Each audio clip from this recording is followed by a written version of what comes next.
Yo, we just people from the north side. Once the Timmy's hit the shore fine. Winter ready on the four ties. Heavy traffic during 4-5. Gotta hustle on your own time. Color people every port side. We just people from the north side. Ladies and gentlemen, welcome back to Straight Talk Wrestling. As always, I'm your host, your boy, George Mackay, and I got a good one. I got a Montreal native, Pointe Claire, Quebec, actually, is where she was born and raised. I hope I said that correctly, but sometimes my French is not the best, you know what I mean? Much like a lot of people's English from there is not the best. Like, we all can't be so eloquently spoken like a speedball Mike Bailey. But regardless of the fact, and I mentioned Mike Bailey because he trained her, help me welcome the Queen Cobra, or the Cobra Queen, Katrina Creed, to Straight Talk Wrestling. How are you? Hey, thanks so much for the intro. I'm doing super awesome. How are you? I'm great. I'm going to be chopping it up with I love getting talent as they're, a couple years in, which you are. You debuted 2022, and here we are going on to your third year. So congratulations for that, because this Thank crazy, you. crazy wild world of pro wrestling is not for Yeah. the faint at heart. So if you made it 3 years, my dear, you are in it for the long haul. Yeah, you are definitely right. Wrestling, as you know, as people have heard, and as I've experienced myself, as you have as well, it's something, let me tell you. It's something is the best way to put it for sure. Now trained at IWS DOJO, trained by Mike Bailey and a couple of the great performers over there. What is it that drew you to pro wrestling? I'm not going to be cliche and ask you like who your favorite wrestler is and stuff like that, because I've done my research and you've actually said on the Love Wrestling interview that you don't really have a favorite. You just are a student of the game. You like to appreciate everyone for what they are and what they bring to the table at that given moment in time, which I think is such an incredible great answer for somebody who's only been in the business for 3 years. So forget asking favorites, forget asking all that, forget asking influences. What was the one thing that made you fall in love with professional wrestling? I think I'd say like most people, it was when I was a child, that's really when I first started getting into wrestling. I've always been, if you couldn't tell, just by, my gimmick and my gear and the way I present myself and just how I dress in day-to-day life. I'm attracted to darker, more gothic things. And as a kid, from the get-go, I always was, even that young. And I don't know if it was the very first time that I watched wrestling, but my very first memory of watching wrestling was with The Undertaker. And I just remember seeing him on the screen and just thinking he looked so cool. And I just love the vibe and everything. It was a bit messed up because he was like sacrificing Stephanie McMahon at that point, which like I don't know about like my priorities and my life view and all that at that point or worldview, why I was attracted to that of all things, but it spoke to me. And that was the very first thing that I remember, like, as my first memory of wrestling. And I was pretty much hooked after that. I loved it. Like, I loved it for very much different reasons as a kid than I do now, especially now that I'm older and I'm actually involved in the business. It's like very different reasons. But at the time, I couldn't even tell you what I liked about it so much when I was a kid. I think I just liked kind of rough and tumble play. I had two older brothers, right? I tend to be a bit more of a tomboy when I was younger and sporty. So I just liked that type of physicality, which I still do now. So that definitely spoke to me. I just liked kind of fast-paced action and stuff like that. And just larger than life characters, these cool people doing these awesome moves. Like as a kid, I think that's probably what attracted me the most. That and just these, yeah, great characters for sure. I love that. I absolutely love it. I think that is so cool. That I mean, again, when you mentioned dark and gothic, I'm like, okay, she's totally going to tell me something about the Undertaker, and you hit it, nail in the coffin. Now, mind you, I did not expect you to say the sacrificing of Stephanie McMahon, but Yeah. hey, you know what? I get it. The Undertaker was just all kinds of cool. The one thing I remember from that storyline specifically is when he had her in the back of the limo, like the two Raws before he, like the Raw he kidnapped her, and he's like, "Where to, Stephanie?" And you're like, "Damn, I don't ever want to be in a limo with you, bro, because I would crap myself. I would crap my pants, 100%." No, for sure. Easily. So I look at you, and the first time I discovered you was actually this past summer in Toronto. You were actually at the CNE. You worked a couple Yes. of CNE shows with CCW. Mike Clark's a good friend of the show, and I actually helped him promote some of those shows out there. Not like he needed my help because it sells itself. But how cool was it to have the experience of wrestling at the CNE, which is like one of the oldest attractions in all of Canada, and the fact that pro wrestling had been there, the history of pro wrestling in the CNE go hand in hand, and it had stopped for a little bit, but now we're at the resurgence, and you're there for like the first full summer of pro wrestling. You had a couple great dates. You came out, you looked great. The gimmick was fun. You're wrestling in front of people who literally some love wrestling, some don't, some have never seen it, some are just looking to sit down and rest for 5 minutes. And you're there putting on, 3, 4 shows a day. What was that whole experience like? Because, like I said, the CNE, the Canadian National Exhibition and Wrestling, a long history. And now, like I said, it stopped for a bit and now it's resurging. And you were literally there for the first year full time. How was that? It was honestly, it was such an amazing experience. It was amazing, but it was grueling simultaneously, for different reasons. And I'll go into that, but once I'm done, you're going to have to tell me about this history because I had no idea that there was a history between wrestling and the CNE like prior to us. Yeah. But yeah, this was my first time. Like I had done the year prior with Mike Clark and CCW, but it was just for a weekend at that point. They liked the product enough to like renew it for this year, which was the whole CNE, the full 2 weeks and a bit. And yeah, like obviously it's such an amazing opportunity to get that. Mike Clark has treated me so well. He's helped me out a lot. He's honestly one of my favorite people in the business because he's helped me out a bunch and he's always treated me well, paid me well. It's never been any bullshit with him. So I really, really appreciate him. And I'm very happy to have him as someone who's in my corner. And I just felt really grateful that he extended that opportunity for me. So to be part of something that, as you mentioned, is something that's really big in Canada, specifically in Toronto, was awesome. Any opportunity like that, I'm always just very like grateful because I know it's not super easy to come by. So just for that, it had a lot of significance to me. And to be able to wrestle that much in that amount of time is also something that I thought was really cool to be able to do. And I was super excited going into it just because the main reason I wanted to was pay is obviously decent, but like I really am someone that's passionate about wrestling and I saw it as a great opportunity to like practice because every show is a practice, right? It's a live show, but you are essentially practicing every time you do a show. So I was getting a lot of practice and seeing what worked and what didn't, what resonated and what didn't. So I was so excited to be able to do that. And that was awesome. And I feel like it really did change me as a performer, which is what I was going for. I feel like it ramped up my intensity. It gave me a better idea of what works and what doesn't in certain places. So it really helped me in the way that I wanted it to, which was awesome. It was grueling though, because I think I overestimated my abilities a bit. Um, Thinking two, because essentially most wrestlers that were there, I think they did 2 matches a day, which was the case for me. But the thing is I was there for pretty much the whole time, more or less, like at least 2 weeks and a bit. So I think for CCW specifically, I wrestled, I think it was like 28 matches in 2 weeks, which some wrestlers do that in a year. Some wrestlers who are considered like busy on the busier end on the indies will maybe do 50 or 60 a year. There's some who do like 100 or more, but like most people who are considered like busy and have a full schedule do 50 or 60 a year. So to do about half of that in 2 weeks, it was very intensive and it was super rough on the body. I remember by the 10th match, which was, I guess, day 5, I was like, I don't know if I can do this. I'm going to. I'll figure something out. But it was really like taxing, physically and mentally more than I had given it credit for. And so it humbled me very quickly in that sense, for sure. I like that. I like that. Yeah, you said it humbled you quickly because you're right. Mhm. 50 matches in a year is a great busy year for an independent wrestler. And then, like you said, 100 is crazy ridiculous. But to wrestle 30 in the short span of 2.5 weeks, might have even been less than that. You're Mhm. talking, 8 minutes, 8 minutes at a time, 20 minutes a day.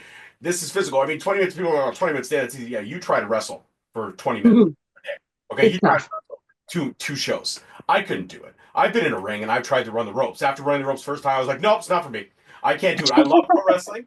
I love talking about pro wrestling. I like talking to pro wrestlers. I love commentating, but I'll never step foot in that ring. And if I do step foot in that ring, I would be like the guy that hits someone with a kendo stick and then rolls out underneath. And I don't even think I Which could roll out properly. I don't think I could roll out properly, to be honest with you. it's something special when you can get an opportunity like that, like you said. And of course, with that came opportunities because I did also catch you at Demand Lucha, which was great. And then I'm watching more of you, and I'm like, you know what? I've got to do my own research. So that's the great thing about independent wrestling television. That's the great thing about YouTube. That's the great thing about everything is that we can find stuff. Finding your new favorites or finding somebody that you're intrigued by is a lot easier nowadays, especially on social media. You just go to Cat.Creed at social on Instagram, boom. I got highlights, I got clips, I got everything I needed to know about your career for the past 3 years or 2.5 going into 3 years now. And two of my favorite matches, I actually went back and watched entirety, was at the IWS and GCW show. That Okay. was a great match. You were originally the champ, and you went up against Mhm. Masha Slamovich, who was arguably Yes. one of the most dangerous women, and you went up against Kristara, who I've also seen as well. She is absolutely Mhm. fantastic. So you're the Yes. champ. You're walking into IWS's house, and you look across the ring, and you see somebody who is as unhinged and psychotic as they come, with GCW Masha Slamovich, and you're like, yeah, I'm gonna work. I'm gonna earn this paycheck today. And you did. You guys lit it up. The three of you. It was an incredible match. Unfortunately, you did lose the title, but it was still a great match. Talk to me about being in the ring with arguably one of the most dangerous women in pro wrestling right now at this time. I'm not talking forever. I'm talking about right now. Masha Slamovich is next level. What she's done in TNA, what she's done before TNA, after TNA. I was honored to have her on the show a couple times before she got her TNA contract, and then it's a little more difficult to get a hold of her at that point. But you're mixing it up with arguably a staple of GCW, at least within the last 4 to 5 years. And she comes in, she rocks you, she takes the title. But at the end of the day, you still win because you put on one hell of a show. Talk to me about that match. Talk to me about that moment.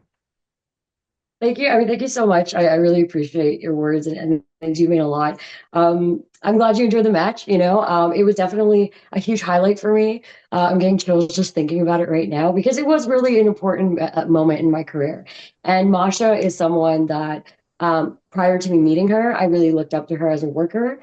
I try to be really intense in the ring, and she obviously has an incredible intensity. So she's someone that I respect a lot.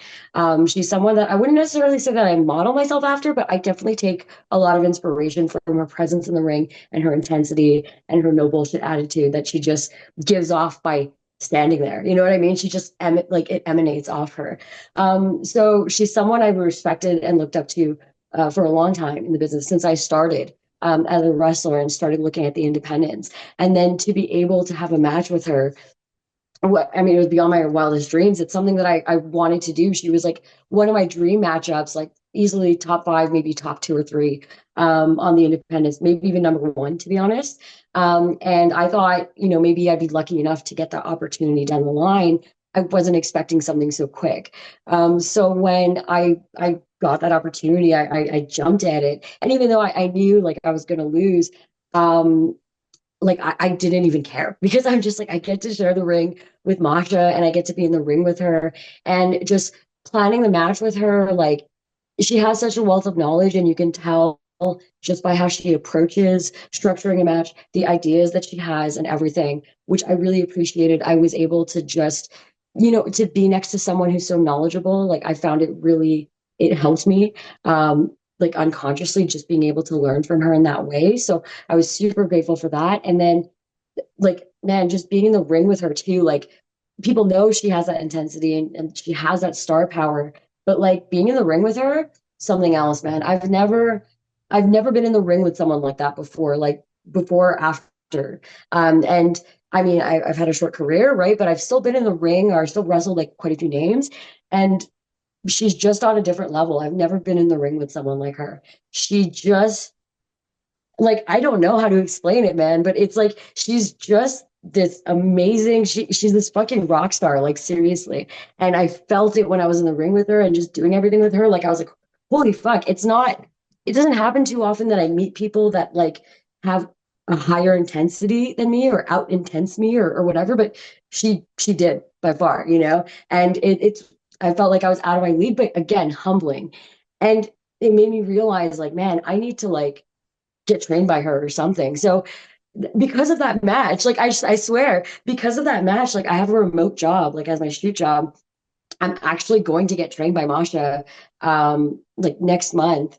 And I'm going to be in the States for 2 months and I'm going to like do bookings there and get trained by her because I'm like, I just need to have more experiences with this person and get trained by her and just like kind of feed off her some more because I felt like it helped me grow that much as a performer.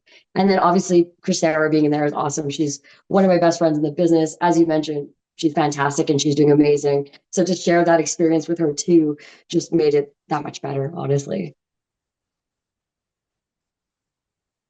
Oh, I think he might be muted. Yeah, there we go. So weird. I don't know why it does Yeah, that. all good. All right. Added point, George, for me. All right. So, and I think you're right. Having those moments is huge. It's incredible. Then you having them so early on in your career, it's crazy. It is crazy to be already in your dream match. But then also, I mean, I look at your trajectory and you've had a lot of big moments, a lot of high pressure situations, and you're only, like I said, two going to 3 years in. I mean, you took the title off Lufisto, who is literally one of the legends of Canadian wrestling. You're also from, Montreal, which is for a while there was a resurgence of imports from Ohio. There was something with the water in Cleveland and Ohio. They were just producing wrestlers like crazy. And then you go to Montreal and you're talking about literally who they produced in the last 15 years, but who they produced in the last 50 years. Montreal has a ridiculous, crazy amount of talented people that come out of there. I mean, arguably my doppelganger, Kevin Owens. I say that because a lot of people say I look like him. If I could grow more of a beard, I would, but I can't. I also can't move around the ring like him at all. I Yeah, would he's agile as time. yeah, I would also say Sami Zayn, but again, I don't have the orange hair, so I can't maneuver around the ring like he can either. But I look at those guys, I also look at the history of the Jacques Rougeaus, the Dino Bravos, coming out of Montreal, training in Montreal with somebody, again, like Speedball Mike Bailey. What is it? That's got to be a pressure situation itself because in Montreal, you consistently have to prove yourself because there is someone in the wings that will be ready and willing to take your spot at any given turn. So not only do you have to show and prove, do you have to get it and get it quickly, but you also have to consistently elevate. And like I said, you're Yes. 3 years in.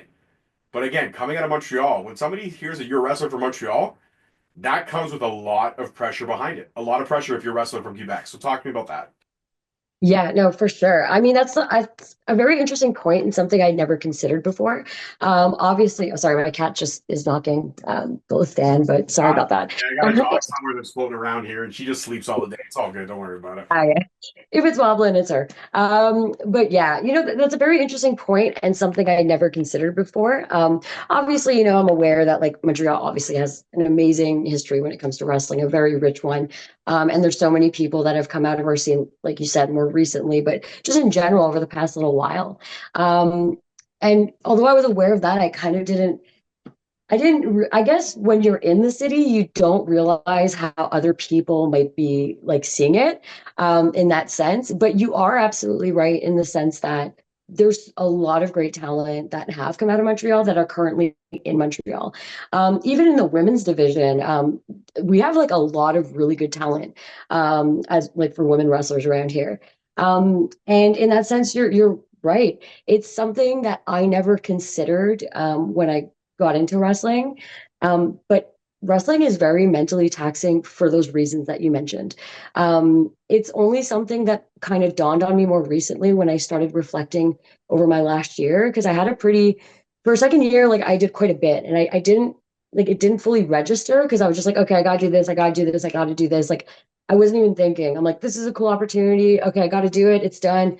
Next week, I got this. Okay. Like, it was just, that's all that last year was. And when I took like 2 weeks off, like during the Christmas break, and I really thought about what I did, it dawned on me how much I did. And it dawned on me how stressed I was throughout that time. Now that I had this period of like rest and reflection, and I wasn't in that like go, go, go, go, go mindset the whole time, I kind of realized how stressed I was over the past year. And I realized why. It's because I've had a lot of really good opportunities. And I'm so, so thankful that there are a lot of people that trusted me to be put in those positions and to give me those opportunities. Like, I really appreciate that. There's a lot of people who took chances on me. And it really means a lot. But a shit ton of pressure. It's a shit ton of pressure that I didn't realize because I was just going through it. But it was so many different moments throughout this past year where I constantly had to prove myself because there's an expectation of me. Like as the year went on, there was an expectation of me, or that's what I felt by being put into those positions. And so I kept having to like, do the best that I could with what I had. And it was an enormous amount of pressure. And simultaneously, as you mentioned, you always have to be on top. You have to find a way to elevate yourself, to adapt to what's going on. And we have an amazing pool of women wrestlers that are cropping up right now. Um, and they have their spots and they deserve it because they're really good. But you have to make sure that you keep your spot because, as you mentioned, there's always someone that's going to be there to take it, right? So it's this like this insane amount of pressure where you always have to keep going somehow and pretty much find ways to be innovative in that sense, to push yourself, to propel yourself to the top and to stay there. Essentially, it's a lot of pressure for sure. Well, I like how you mentioned innovative because I mean, if you think about it, you were trained by one of the most innovative minds of pro wrestling in the Speedball Mike Bailey, but also Yes. now you're going for 2 months to go train with another innovative mind in a Masha Slamovich, and I'm sure Lufisto has given you some pointers through your journey as well. And I want to actually bring something to you. I don't know if you've known this. So in 2023, you had about 38 matches. 2022, when you debuted, you had two because you debuted in October, so the year was pretty much over. But Yeah. 2023, you had 38 matches. Last year you had 63 matches. That's Yeah. So a jump. actually, in my first year, I had like I don't know how much I had, but I probably had closer to 50 in my first year. Okay. It's just not everything was registered. Mhm. I think, yeah, like maybe a bit shy of 50. And then this year, actually, I had 97 matches. Hey, there you go. Internet, So right? yeah, Some stuff's not even registered, but you're talking about your third, like you're literally your second full year in, and you doubled your total yeah. already. And I'm sure you're going to exceed that total in 2025 because, like I said, you are talented. And I will say this: you are one of the sweetest people that I've ever met. But I've seen you Oh. in the ring, and you can play a very mean human being. You can play a very, very mean character. Now, I always love to ask this question because I think it's something so it's an easy question, but it makes people think. You're so sweet in your day-to-day life. And then when you get in the ring, you can make a newborn baby cry. How do you reach that plateau? How do you go from this to this? How do you flip the switch on? What do you tap into to literally make a kid cry? How do you make it work? So, I mean, it was honestly really weird for me at first because, like, I pretty much got slotted into the heel position right away. And which makes sense, like the way I dress, my music, and everything, right? If you compare me usually to most people I'm wrestling, I look like the darker character, which, it makes sense. But it was weird because when I initially started wrestling, I wanted to be more of a face because when I wrestle, it gives me this like energy and this adrenaline, and I kind of want to. It's almost like if anyone's like listen and they're into metal or whatever it is, and they mosh, that kind of energy when you mosh. That's kind of what I feel when I'm wrestling, right? And it's like I just want to move around and yell at the crowd and get them into it and be like, fuck yeah, that's the feeling I get. So when I was pretty much put into a position to be a heel the whole time, it was super counterintuitive to how I feel when I wrestle. So Mhm. it was like really uncomfortable for me at first. That IWS match, actually, IWS is one of the few places where I'm a face. Like I barely wrestle as a face, so it's like really weird for me. And I actually feel a bit uncomfortable watching that match because maybe people don't see it, but I see little things where it's like I know it's not as like fine-tuned or as crisp as like my heel stuff, right? Um, but yeah, so it took me a while to get comfortable in that role. And especially because as a heel, you're supposed to slow everything down, which is not how I feel when I wrestle. So that was really hard for me too. And I think people said I was always a decent heel, but it was something that it really took practice. And I would really have to like watch other people, other wrestlers to get influence because it's not something that comes to me super naturally. And now it's just, I guess I've done it so much that I've gotten used to it. And now it's like essentially what I do is like, I really try. to be super, super shitty, if we can swear. Yeah, Um, absolutely. Okay.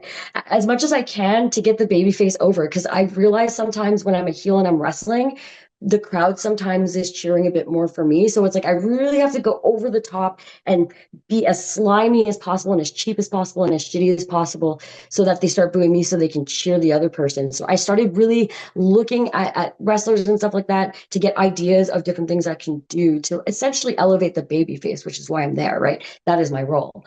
But when it comes to like the intensity, that's just like, not to get too much into it, but my childhood was a bit messed up and my past was a bit messed up. So there's kind of a lot of like trauma that I've mostly dealt with, but there's still kind of that lingering frustration sometimes. And it comes out when I wrestle, like the yelling and the intensity and the hitting and the movement, it just comes out of me like that. And I think that's why I have such an intensity when I wrestle. It's an easy medium for me to essentially process all of that.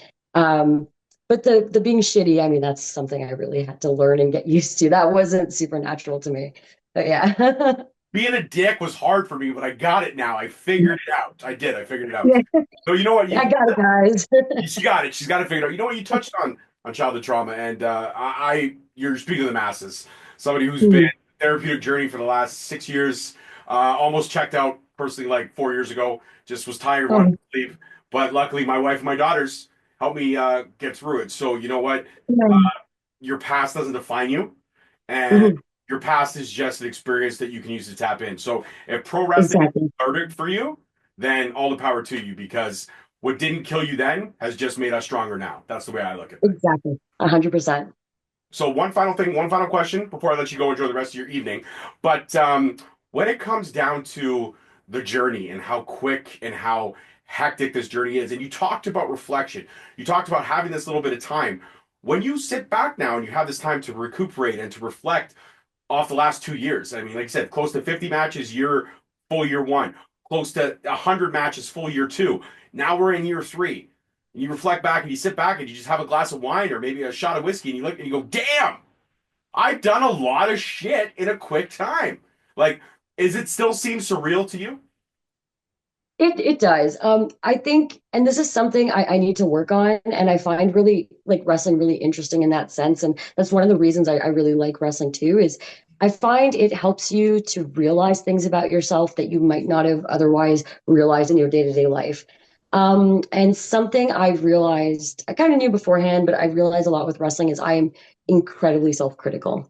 And so, and it's like to the point where it's like it's like nonsensical and it's not realistic. And it's like, I know that mentally, but it's like, I don't feel that in my heart. So when it comes to things like that, like I've done a lot, right? I've done a lot of things and like, it somehow doesn't seem like it's enough. I still feel like I need to push myself more and I need to do more. And it's like, I'm always grateful and appreciative of the opportunities I've been given, but it's like, for me internally, it's not enough. It's not good enough and I need to do more.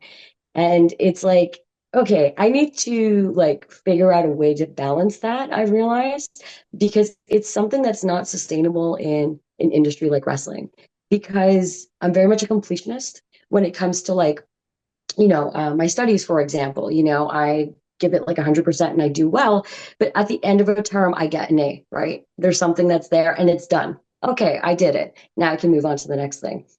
What I realized over the past few months is that there's never an end in wrestling, right? So to have that mindset, it's not sustainable over the long term because there is no end.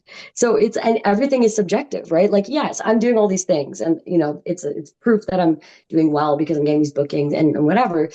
But it's still kind of a variable, subjective industry, right? Someone will be like, yeah, you're awesome. And another person will be like, nah, you suck, right? It's not as definitive as getting like an A after an exam.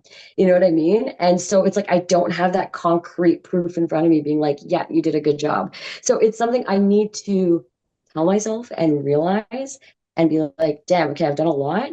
And I should be proud of that, Like I really need to work on being proud of myself for what I've done. And I am sometimes, but I need to work on it more.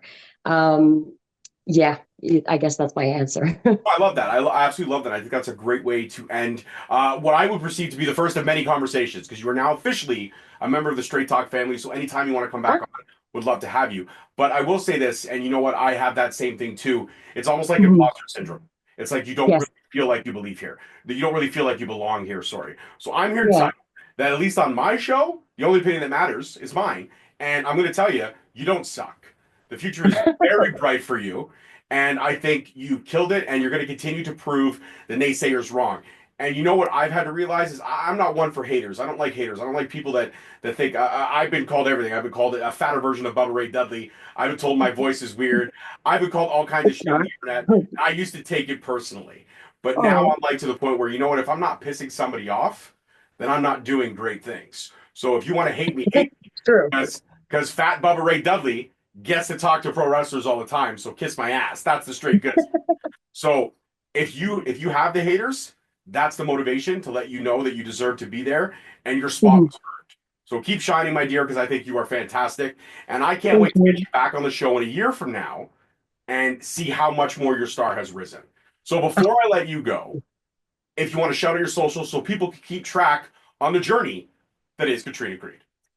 Thank you so much. I really appreciate that. And I'm sorry, you've gone through that, but I think we both, I'm starting to realize it now. It's like there's going to be that discourse always. You just have to find a way to power through, right? Mhm. So I'm glad you were able to find that. I'm finding my footing when it comes to that too. But thank you for that. So yeah, my socials, on Twitter, it's Katrina with a K and Creed with a C. And my Instagram is cat with a K dot Creed with a C. And that's where you can find me. Guys, check it out. The socials are pretty cool. She posts a lot of great highlights and stuff like that.